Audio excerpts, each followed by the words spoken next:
வாழ்க வளமுடன். நண்பர்கள் அனைவருக்கும் வணக்கம். நான் உங்கள் நண்பன் Arjun, SEBI registered research analyst. இந்த ஃபினான்ஸ் இயருடைய last session March 30th postmortem போட்டு பார்த்துடலாம். அதாவது மார்க்கெட்டில் ஒன்றும் சொல்லிக்கிற அளவுக்கு ஒன்றும் இல்லைங்க. மார்க்கெட் வந்து ரொம்ப ஒரு பரிதாபத்துக்குரிய ஒரு சுச்சுவேஷனில் இருக்குது. யூனோ கோவிட் பீரியடில் கூட இந்த மாதிரியான கண்டினியூவாக மார்க்கெட்டு இறங்குனது கிடையாது. அப்போ கூட வந்து மார்க்கெட்டு ஒரு 2 டவுன் ஃப்ரீஸ் வந்துச்சு. அதுக்கப்புறம் ஒரு லெவலில் வந்து பாட்டம் அவுட் ஆச்சு. அங்கேருந்து வெர்டிகலாக இன்க்ரீஸ் ஆச்சு. ஆனால் இந்த ஈரான் வார் அதுக்கு முன்னாடி நம்ம மார்க்கெட்டு ஒன்றும் அறுத்துத்தெல்லாம் தள்ளலை. அதுக்கு முன்னாடி நம்ம மார்க்கெட் ஒன்றும் அறுத்தெல்லாம் தள்ள கிடையாது. அதுக்கு முன்னாடி நம்ம மார்க்கெட் வீக்காக தான் இருந்துச்சு. பத்தாவதுக்கு இந்த நியூஸ் வேறு, ஈரான் யூஎஸ் இந்த வார் பிரச்சனை வேறு. இந்த வார் பிரச்சனை வந்ததுக்கப்புறம் இன்னும் சிவியராக இறங்கிட்டு இருக்குது. யூனோ வேர்ல்டு மார்க்கெட்லேயே ஒரு டாப் ஒர்ஸ்ட் பெர்ஃபார்மன்ஸ் எதுனா அப்படின்னு பார்த்தோம் அப்படின்னா நம்ம இந்தியன் மார்க்கெட்டு தான். அமெரிக்கா மார்க்கெட் கூட இந்த அளவுக்கு இறங்க கிடையாது. இஸ்ரேல் மார்க்கெட்டு இறங்க கிடையாது. ஈரான் மார்க்கெட்டு இறங்க கிடையாது. பட் நம்ம மார்க்கெட்டு தான் ஓவராக ரியாக்ட் பண்ணுதுன்னு வச்சுக்காங்களேன். அதாவது கொடுத்த காசுக்கு மேலே கூவராண்டா அப்படின்னு சொல்கிற மாதிரி ஏதாவது ஒரு நியூஸ் கிடைக்குமா அப்படின்ட்டு இருந்தால் நம்ம மார்க்கெட்டு என்ன சொல்கிறது, ஒரு பெரிய நியூஸ் வந்தோடனே அதுக்கு வந்து வச்சு செஞ்சுக்கிட்டு இருக்கிறாங்கன்னு வச்சுக்காங்களேன். ஸோ ஒரு ஒர்ஸ்ட்டு பெர்ஃபார்மன்ஸில் இருக்குது. எல்லாருடைய போர்ட்ஃபோலியும் கதற இறங்கிட்டு இருக்குது. யூனோ இந்த எக்ஸ்பிரி, அதாவது இன்னைக்கு வந்து மார்ச் மந்தோடைய எக்ஸ்பிரி.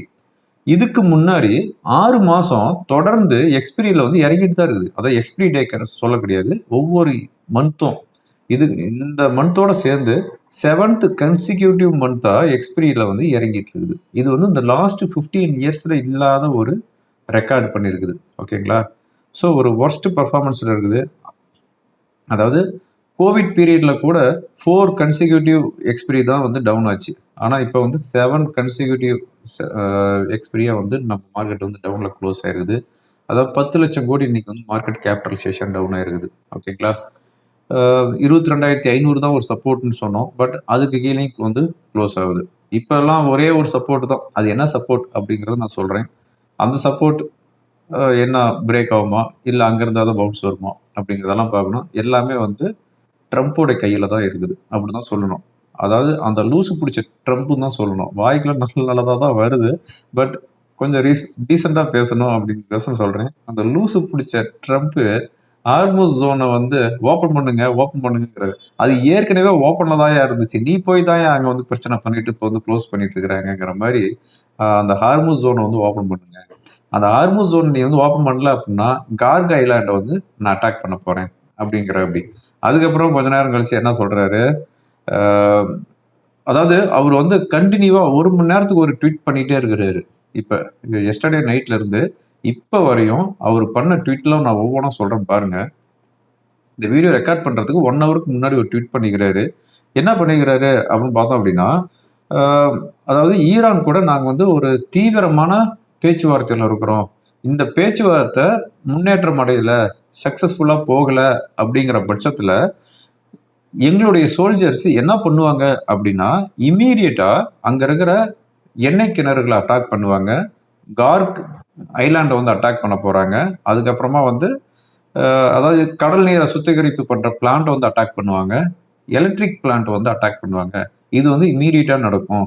நீங்க வந்து பேச்சுவார்த்தையில சுமூகமா போகணும் அப்படின்ட்டு ஒரு வார்னிங் கொடுத்துருக்கிறாரு. இது வந்து இந்த வீடியோ ரெக்கார்ட் பண்றதுக்கு 1 மணி நேரத்துக்கு முன்னாடி வந்துருக்குது. ஓகேங்களா? அதுக்கப்புறமா கொடுத்த ஒவ்வொரு இதையும் பார்த்தோம் அப்படின்னா, ஹார்முஸ் ஜோனை வந்து நீங்க ஓப்பன் பண்ணணும். இல்லை அப்படின்னா கார்க் ஐலாண்டை வந்து நாங்கள் இமீடியட்டா அட்டாக் பண்ணுவோம். அது வந்து சிவியரா அட்டாக் பண்ணுவோம் அப்படின்ட்டு ஒரு ட்வீட் பண்ணிக்கிறாரு. ஜெர்மனியோடைய சான்சலர் மெர்ஸ் என்ன சொல்லிக்கிறாரு அப்படின்னு பார்த்தோம் அப்படின்னா, இந்த வார், அதாவது இஸ்ரேல், ஈரான், அமெரிக்கா அந்த வார் வந்து COVID-19 இந்த பேண்டமிக்கை விட மோசமான ஒரு சிச்சுவேஷனுக்கு போயிட்டு இருக்குது அப்படின்ட்டு ஜெர்மனியோடைய சான்சலர் மெர்ஸ் சொல்லியிருக்கிறாரு. அதுக்கப்புறமா வந்து வால் ஸ்ட்ரீட் ஜோர்னல் வந்து என்ன ரிப்போர்ட் கொடுத்துருக்காங்கன்னா, ஈரானுக்கிட்ட கிட்டத்தட்ட 1000 பவுண்ட்ஸ் வந்து யுரேனியம் இருக்குது. அந்த 1000 பவுண்ட்ஸ் யுரேனியத்தை எடுத்துட்டு வர்றதுக்காக இவர் வந்து கிரவுண்ட் மிலிட்ரி வந்து அனுப்பிட்டு இருக்கிறாரு. ஸோ அந்த 1000 பவுண்ட்ஸ் கொண்டுட்டு வர்றதுக்கு நாட்கள் ஆகும். அது வந்து 1 வாரம் ஆகலாம், 1 மாசம் ஆகலாம், 2 மாசம் ஆகலாம். அது வரையும் அவங்களுடைய சோல்ஜர்ஸ் வந்து ஈரான்ல இருந்து எடுத்துட்டு வருவாங்க அதனால இந்த வார் வந்து இப்போதைக்கு ஸ்டாப் ஆகாது அப்படின்னு வால் ஸ்ட்ரீட் ஜோர்னல் வந்து ரிப்போர்ட் கொடுத்துருக்காங்க. அதுக்கடுத்ததான் வந்து இன்னைக்கு மார்னிங் பிரசிடென்ட் ட்ரம்ப் அவர் என்ன சொல்லியிருக்கிறாரு, அவர் பிரசிடென்ட் ட்ரம்ப்னு சொல்ல வேணாம், சின்ராஸ்னே சொல்லிக்கலாம். சின்ராஸ் அவர் வந்து என்ன சொல்லியிருக்கிறாரு அப்படின்னா, ஈரான்ல வந்து இன்னைக்கு வந்து ஒரு மகத்தான நாள். நீண்ட காலமாக தேடப்பட்டு வந்த பல இலக்குகள், உலகின் மிகச்சிறந்ததும் மிகவும் கொடியதுமான ஒரு பிளேஸ் வந்து நம்ம மிலிட்ரி வந்து அட்டாக் பண்ணி அதை வந்து டெஸ்ட்ராய் பண்ணிட்டாங்க. இன்னைக்கு வந்து நமக்கு வந்து ஒரு மகத்தான நாள் அப்படின்னு போட்டு இறைவன் அருள் புரியட்டும் அப்படின்னு கொடுத்துருக்கிறாரு. ஓகேங்களா? அதுக்கப்புறமா நியூயார்க் டைம்ஸ் வந்து என்ன ரிப்போர்ட் கொடுத்துருக்காங்க, 50,000 ட்ரூப்ஸை வந்து மிடில் ஈஸ்ட் கண்ட்ரில இவர் வந்து ஸ்டாண்ட் பண்ணிட்டு இருக்கிறாரு. அது மட்டும் இல்லாம 50,000 ட்ரூப்ஸுக்கு இல்லாம இன்னமும் வந்து அதிகமான ட்ரூப்ஸ் எல்லாம் வந்து மிடில் ஈஸ்ட் கண்ட்ரில அங்கங்க வந்து நிலைநிறுத்திட்டு இருக்கிறாங்க. ஸோ இனிமேல் வந்து வான்வெளி அட்டாக் இருக்காது. இந்த 50,000 ட்ரூப்ஸ் பிளஸ் அங்கங்க இருக்கிற ட்ரூப்ஸ் எல்லாமே வந்து தரைவழி தாக்குதலை வந்து தொடங்க போறாங்க. இந்த தரைவழி தாக்குதல் தொடங்கினாங்க அப்படின்னா இந்த வார் வந்து இம்மீடியட்டா முடியாது. இது வந்து பல மாதங்களுக்கு நடக்கும் அப்படிங்கிற மாதிரி நியூயார்க் டைம்ஸ் வந்து சொல்லியிருக்கிறாங்க. இதுல இன்னொரு ரிப்போர்ட் சொல்லிக்கிறாங்க, கிட்டத்தட்ட ஈரான்ல வந்து 90 மில்லியன் மக்கள் வந்து வசிக்கிறாங்க. அங்க வந்து 50,000 பேர் போனாங்க அப்படின்னா அங்க இருக்கிற மக்களே வந்து இந்த ட்ரூப்ஸை வந்து போட்டு தள்ளிவிடுவாங்க. அதனால இது வந்து ஒரு அபத்தமான ஒரு செயல், ட்ரம்ப்புடைய அபத்தமான ஒரு செயல் அப்படின்னு சொல்லியிருக்கிறாங்க. அதுக்கப்புறமா வந்து ஹவுதி, அதாவது இவங்க வந்து ஏற்கனவே வந்து இஸ்ரேலுக்கு அகைன்ஸ்டா வந்து போர் பண்ணிட்டு இப்பதான் வந்து ரெஸ்ட்ல இருக்கிறாங்க இந்த ஒரு 1.5 வருஷமா. இப்ப வந்து இவங்க மறுபடியும் போருக்கு வந்துட்டாங்க. ஈரானுக்கு சப்போர்ட்டா இஸ்ரேலை வந்து அட்டாக் பண்ணிட்டு இருக்கிறாங்க ஹவுதிஸ். ஓகேங்களா? ஸோ இப்படிதான் வந்து ஒவ்வொரு குரூப்பா வந்து நான் வந்து அவங்களுக்கு அட்டாக் சப்போர்ட் பண்றேன், நீ வந்து இவங்களுக்கு சப்போர்ட் பண்ணு அப்படின்ட்டு ஒவ்வொருத்தரா சேர்ந்து வந்தால் தான் செகண்ட் வேர்ல்டு வார் வந்துச்சு. இப்போ வந்து இந்த தேர்ட் வேர்ல்டு வார்ல ஈரானுக்கு அகைன்ஸ்டா இஸ்ரேல், யூஎஸ் இவங்க 2 பேரும் வந்து போர்ல இருக்கிறாங்க. இப்போ வந்து ஹவுதி ஜாயின் பண்ணிட்டாங்க. ஆல்ரெடி கல்ஃப் கண்ட்ரி, அதாவது யுஏஇ, குவைத் இவங்க எல்லாமே வந்து நாங்கள் வந்து அமெரிக்காவுக்கு சப்போர்ட்டாக வந்து ஈரான் அட்டாக் பண்ணுறது நாங்கள் ரெடி ஆகிறோம் அப்படின்னு அவங்களுக்கு ஸ்டேட்மெண்ட் கொடுத்துருக்குறாங்க. ஸோ இப்படி எல்லாம் ஒவ்வொரு நாடாக சேர்ந்துக்கிட்டு வந்துச்சு அப்படிங்கிற பட்சத்தில் இது வந்து 3ஆம் உலக போராக வந்துருமோ அப்படின்ட்டு ஒரு பயமாகவும் இருக்குது. ஓகேங்களா? இந்த கலைபரத்துக்கு மத்தியில் மார்க்கெட்டு பார்த்தோம் அப்படின்னா, அதாவது இன்னைக்கு மார்னிங் ஏசியன் மார்க்கெட்டு ரொம்ப ஒரு பெரிய லெவலில் ஒரு கிராஷ் இருந்துச்சு. அதாவது ஜாப்பனீஸ் நிக்கி நியர்லி 5% டவுனில் இருந்துச்சு. ஆனால் க்ளோசிங் வந்து லோவில் இருந்து 2% ரெக்கவரி வந்துருக்குது. அதாவது 3% நியர்லி டவுனில் க்ளோஸ் ஆகுது. ஹேங்சங் இண்டெக்ஸ் 1%, ஷாங்காய் இண்டெக்ஸ் 0.25% டவுனில் இருந்துச்சு. நம்ம கிஃப்ட் நிஃப்டி கிட்டத்தட்ட 300-350 பாயிண்ட் டவுனில் தான் இண்டிகேட் பண்ணிட்டு இருந்துச்சு. அதே மாதிரி தான் ஓப்பன் ஆச்சு. 22,650 அரௌண்ட் அங்கேருந்து ஓப்பன் ஆகிட்டு இறங்கிட்டே வந்துச்சு. 22,300 இன்னைக்கு வந்திருக்கிற லோ. ஓகேங்களா? ஃபைனலாக வந்து சென்செக்ஸு 2.22% டவுனில் க்ளோஸ் ஆகுது. 1,635 பாயிண்ட்ஸு 71,947 செட்டில் ஆகுது. நிஃப்டி 488 பாயிண்ட்ஸ் டவுனில் க்ளோஸ் ஆகுது. 2.14%.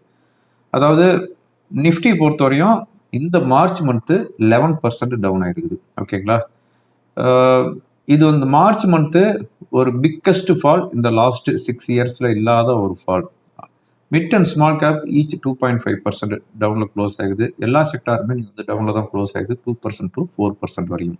பேங்க் நிஃப்டி இன்னைக்கு வந்து நியர்லி 2,000 பாயிண்ட்ஸ் டவுன் ஆயிருக்குது. 50,275 வந்துருச்சு. பேங்க் நிஃப்டி பொறுத்தவரையும் இப்போ ரீசெண்டாக வந்த ஹை 61,700 வந்துச்சு. அங்கேருந்து கிட்டத்தட்ட 11,000 பாயிண்ட் இறங்கிடுச்சுன்னு வச்சுக்காங்களேன். ருபி இன்னைக்கு அகைன் ஆல் டைம் லோ வந்து மார்க் பண்ணிக்குது. அதாவது 95.14 வந்துருக்குது. பட் க்ளோசிங் வந்து 94.83 செட்டில் இருக்குது. இதுதான் போஸ்ட் மார்க் ரிப்போர்ட். ஓகேங்களா? முக்கியமான நியூஸ் அப்படின்னு பார்த்தோம் அப்படின்னா பிப்ரவரி மந்தோடைய ஐஐபி டேட்டா வந்துருக்குது 5.2%. ப்ரீவியஸாக இருந்தது 5.1% மந்த் ஆன் மந்த். அதுக்கடுத்தா வந்து என்எஸ்டிஎல் ஷேர்ஸ். இந்த என்எஸ்டிஎல் ஷேர்ஸ் வந்து இன்னைக்கு வந்து லிஸ்டிங் ப்ரைஸுக்கு கீழே வந்துருக்குது. அதாவது 800 ருபீஸில் வந்து இஷ்யூ ப்ரைஸ் கொடுத்தாங்க. ஆனால் ஓப்பன் ஆனது 880 ருபீஸில் ஓப்பன் ஆகிட்டு அது பாட்டுக்கு நான் ஸ்டாப்பாக போச்சு. அதாவது ஒரு லிஸ்டிங்லேருந்து ஒரு 3-4 நாளில் அப்படியே போது பறந்துக்கிட்டு போச்சு. 1,425 ரூபாய்க்கு போச்சு. அது ஏற ஸ்பீடை பார்த்து நிறைய பேர் போய் 1,300 1,400 வாங்கினாங்க. ஓவர் வேல்யூன்னு நான் அப்புறம் நான் சொல்லிட்டு இருக்கிறேன். எங்கள் சிடிஎஸ்எல்லே வந்து 1,500 தான் இருக்குது. இந்த என்எஸ்டிஎலும் வந்து 1,400. இது வந்து ரொம்ப ரொம்ப ஓவர் வேல்யூங்க. ஏன்னா சிடிஎஸ்எல்கிட்ட வந்து ஏகப்பட்ட டிமேட் அக்கௌண்ட் இருக்குது. ஆனால் என்எஸ்டிஎல்கிட்ட வந்து சிடிஎஸ்கிட்ட எவ்வளோ இருக்குதோ அதில் வந்து 25% கூட கிடையாது என்எஸ்டிஎல்கிட்ட. இது வந்து ரொம்ப ஓவர் வேல்யூன்னு சொல்லிட்டு இருந்தேன். இன்னைக்கு வந்து ஐபிஓ ப்ரைஸ் கீழே வந்துருச்சு. அதாவது ரூ. 790 என்னமோ வந்துருக்குது. ஓகேங்களா. சிடிஎஸ்ல இறங்கிடுச்சு. இன்னைக்கு வந்து ரூ. 1150 சம்திங் இருக்குது. பட் அது வந்து வேல்யூவான ஸ்டாக்கு. பட் நல்ல ஒரு டிக்ளைன் வந்துருக்கு. அதை வந்து அக்யூமுலேட் பண்ணலாம். அதுக்கடுத்து வந்து பிஇஎல் இன்னைக்கு வந்து ரூ. 1660 கோடி ஆர்டர் வந்து வின் பண்ணிக்கிறாங்க. இது என்னுடைய ஃபேவரட் கம்பெனி தான். ஏதாவது டிக்ளைன்ஸ் வரும்போதுனால நீங்கள் வந்து ஆட் பண்ணிகிட்டே இருங்க. பிஹெச்இஎல் 13,500 கோடிக்கு என்டிபிசி ஆர்டர் வின் பண்ணிக்கிறாங்க தெலுங்கானா தெர்மல் ப்ராஜெக்டில். அதுக்கடுத்து பார்த்தோம் அப்படின்னா